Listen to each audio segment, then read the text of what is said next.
আমি এই মুহূর্তে আসলে যার সাথে দাঁড়িয়ে আছি আমাদের এই 2024-এর ছাত্র জনতার যে অভ্যুত্থান, এই অভ্যুত্থানের একজন যোদ্ধা, সাহসী বীর যোদ্ধা আমাদের ভাই ইমরান হাসানের সাথে আমি আসলে দাঁড়িয়ে আছি। আসলে এই অভ্যুত্থান যে কিভাবে অর্জিত হয়েছে আমরা খুব মন ভোলা মানুষ, আমরা খুব দ্রুত ভুলে যাই। আসলে আমার এই ছোট্ট ভাই ইমরান হাসান, হয়তো তার বয়স আসলে এখনো 10-এর ঘরে হবে অ্যারাউন্ড, সেই জায়গা থেকে 5ই অগাস্ট যখন খুনি শেখ হাসিনা এই দেশ ছেড়ে পালিয়েছিল 12টা 1টার দিকেই, এই আমার ভাই ইমরান হাসানকে সাভারের বাইপাইলে 3:30 থেকে 4টার দিকে তার মাথায় গুলি করা হয়। এবং তার আপনারা যদি দেখেন যে তার মাথার দুই পাশে, আপনি যদি সামনে থেকে শুধু একটু নেন তাহলে দেখতে পাবেন তার মাথার এই অংশের খুলিও নেই, এই খুলিটুকু নেই, মাথার এই অংশের খুলিটুকু নেই, শুধু মাঝে এইটুকু আছে আর নিচের দুই পাশে। এই দুই পাশের খুলিটুকু খুলে আপাতত মেডিকেল কলেজে রেখে দেওয়া হয়েছে। তার মাথার যদি আপনারা দেখেন এই যে ক্ষতর চিহ্ন, এই ক্ষতর চিহ্নটি যদি আপনি দেখেন মাথার এক পাশ থেকে শুরু করে অপর পাশ পর্যন্ত। এবং আমার এই ভাই, আমার যোদ্ধা ভাই ইমরান, তার মাথার দুই পাশের খুলির অংশটুকু এখন আর নেই, এটি রয়েছে হসপিটালে। এবং আমার এই যোদ্ধা ভাই আজকে এসেছে জুলাই শহীদ স্মৃতি ফাউন্ডেশনে।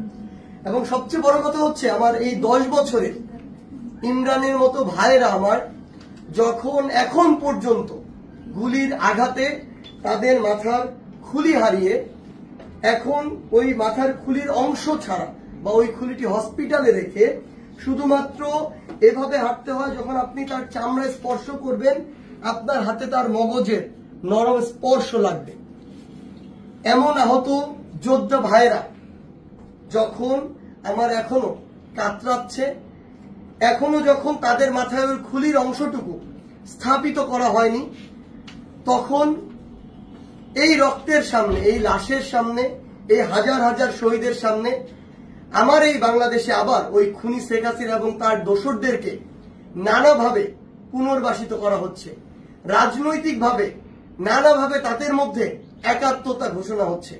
আমি শুধু আপনাদেরকে একটি জিনিসই বলতে চাই, আপনাদের মধ্যে যদি ন্যূনতম বিবেকবোধ থাকে তাহলে আমার ভাই ইমরানের এই চেহারাটা চোখের সামনে রেখে আজকের পর থেকে ওই খুনিদের সাথে আপনারা কখনো হাত মেলাতে যাবেন না।